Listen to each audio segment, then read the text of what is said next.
Today's another Music Monday, and this week I'm at Mr. Goodbar in the Elmwood Village talking to Franks. Ladies and gentlemen, my name is Markel, but my rap name is Franks. So how I got into music, I feel like music has always been an essential part of my life in terms of just being a kid, having just like solid gold soul, having those old soulful tunes like the Jackson 5 and, Aretha Franklin, things along those, artists along those eras and stuff like that.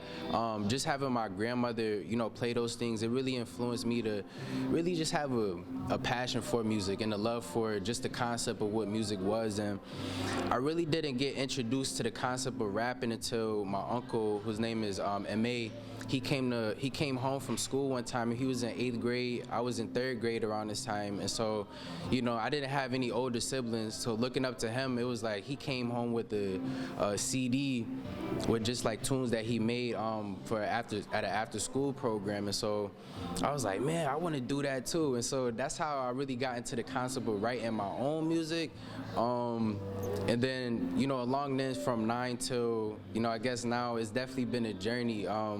I didn't really take it seriously until, I was in, probably like 13, 14 when I was just trying to find my voice. And that was along the time where, people, they was doing sports, they was doing, all types of other things. And so I was just trying to find like my lane. And so music just happened to be that. And it's been a beautiful journey.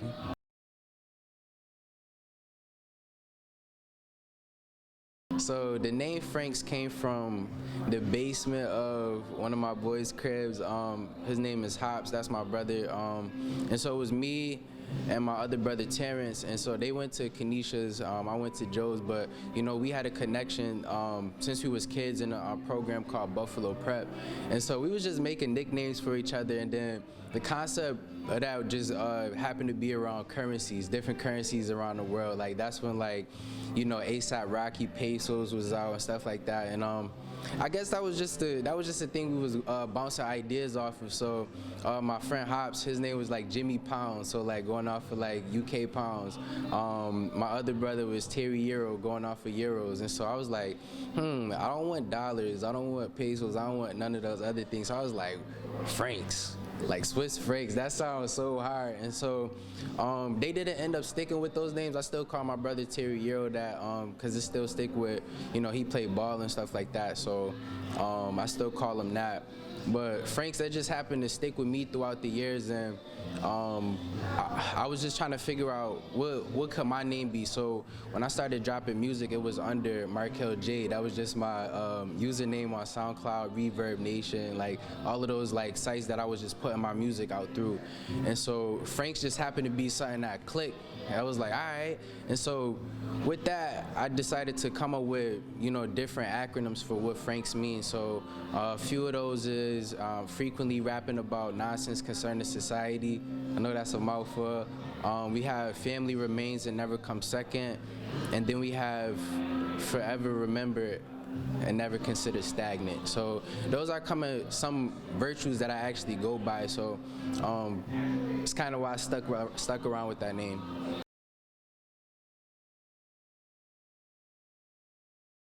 How did so I came up with PWAB, or PWAB, it was in high school. I dropped a song, it was called Let It Go. It was just like a freestyle type beat, and then so the last few bars, it was like, I'm flowing like an ocean or a boat that's in the sea, but don't call me a rapper, rather a poet would it be? And I was like, damn, that stuck with me, and so I was like PWAB, and so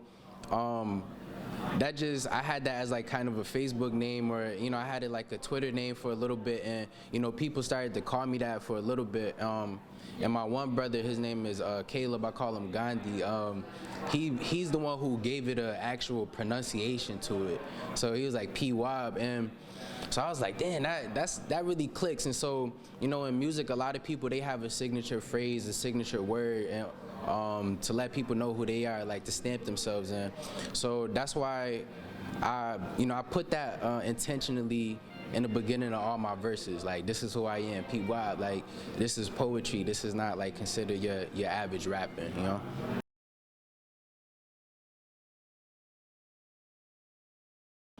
I would definitely say Mile High Music, definitely a family-oriented group. So it started with my uncle M.A., who the person who got me into the rapping.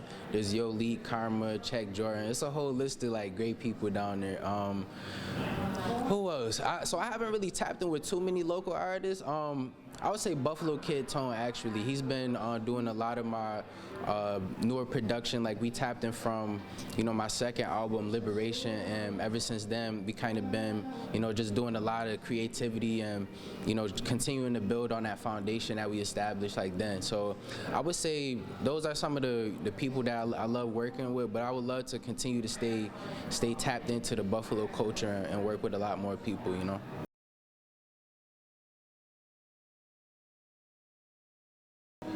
Man, so that experience, the experience with Benny the Butcher, how that came about was I graduated from college. I was trying to figure out like, what am I about to do? I was applying to all these different jobs into the field that I graduated in, but I just didn't hear nothing. So music was really just that constant thing that was in my life. So there was a showcase that the Black Soprano family that they hosted. It was at a bar. It was called Richie's then, but now it's called Luxor on Main Street. And so they had a showcase of about like 20 different artists, with a name attached to it that big. Everybody want to get noticed and at least show what they got with due respect. So the judges, it was Adri V, who was a part of WBOK, DJ Wire, who was a prominent DJ in the town, and then they had Conway the Machine, who was a part of Griselda as well, family members with Benny. So I was just like, I gotta give it all I got. So I had 2 songs. Everybody had 5 minutes to woo the crowd, and so I kind of seen how everybody before me was performing and see how the crowd was interacting with that. And so just having experience in that, I was like, all right, I know how to navigate. So I just started.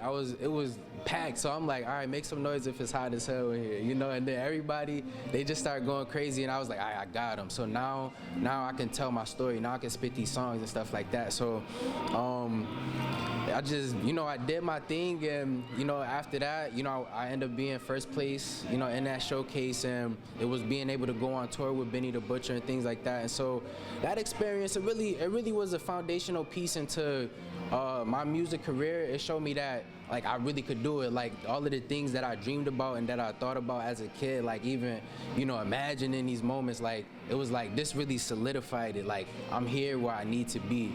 And so I don't rap and do the same type of, the style that they do, but to be able to interact with their crowd and to be receptive with their crowd and for them to rock with me, like, it showed me like, yeah, this is it. Let me keep going. So that's what it really showed me. And just to be able to see how they maneuver in this game, it took a lot of jewels, from that.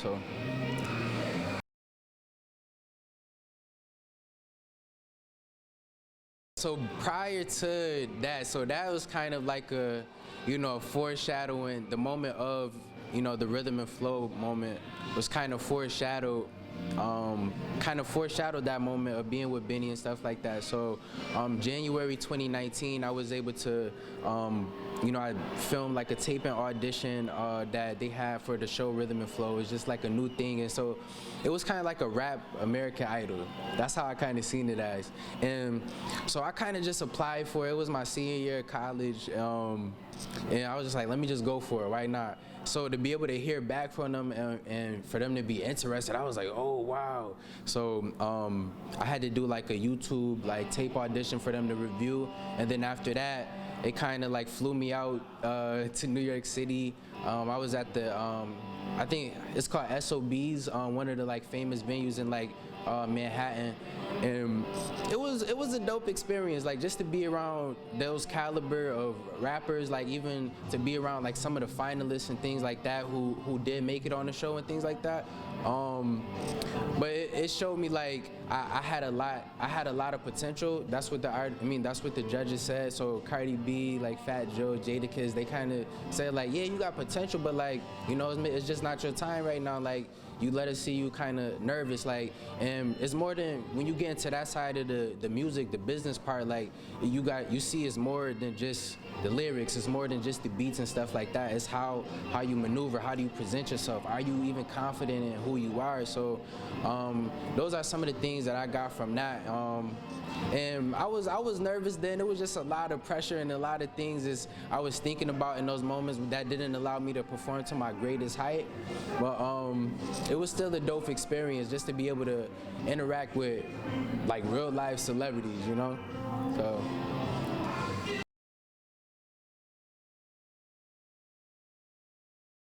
Right now, I'm working on an EP. So it's in its beginning stages right now. I have like 2 songs recorded, trying to figure out the direction that I want to go for that, but we will have something coming soon. So usually my style is I would drop kind of almost every 2 years, but I would definitely want to be more consistent in that aspect.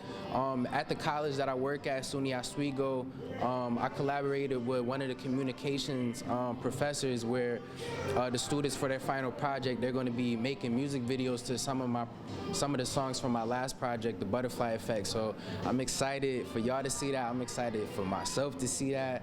And as far as shows, I do have an annual virtual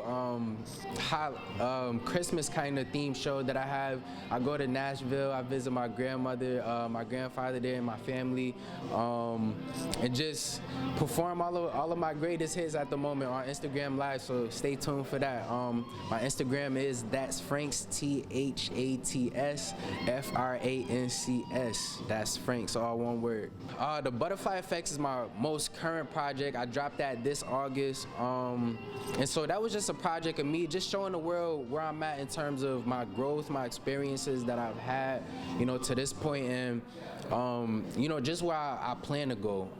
So we had a project before that which was called Liberation, and that was kind of me stepping in more into my voice, into the music realm, being more personal, being more vulnerable with the people. So I talk about a lot of, you know, deep things. You know, I talk about like social issues that we kind of have facing, you know, just around 2020, you know, with George Floyd and the whole, you know, Black Lives Matter movement. That kind of, you know, fueled that project as well, and some of the content, even the cover art for that, you know.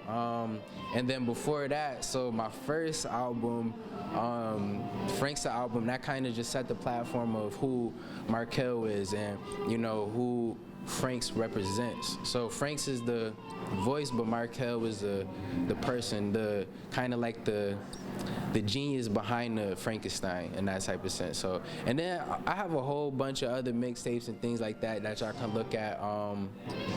So yeah, that's where we at with it, you know, and a lot more to go.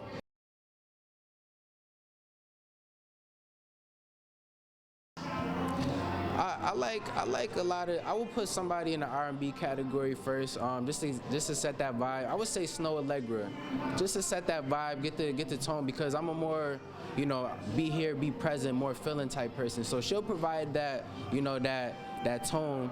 I'll have J. Cole. You can't go wrong with J. Cole. Just in terms of his whole catalog, how he can maneuver with a crowd. And after that, they already hyped up. They already just seen some of the greatest people that they wanted to, and then the greatest person that they never thought they needed to see. That's how it's gonna be.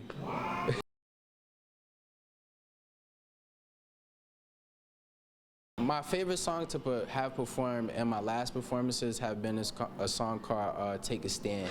And so that's a song of me just over acoustic beat, like it's no drums or nothing added to that. Just me being able to be poetic and, you know, just tell a story of, you know, triumph and liberation. But right now, I would say off of the Butterfly Effect, I like the intro, which is called All For You. And so how I recorded that song, it was kind of intentional to be like a live performance. So I set it off in a tone of like introducing myself, like, ladies and gentlemen, like, I'd like to introduce you to this project, and then I get into the bars, and then, you know, I kind of take a little break, like, see if y'all still with me, like, yeah, y'all still rocking, and then, you know, we get back into the second verse, which is a little bit more potent. So I would say those two is my favorite to do right now, for sure.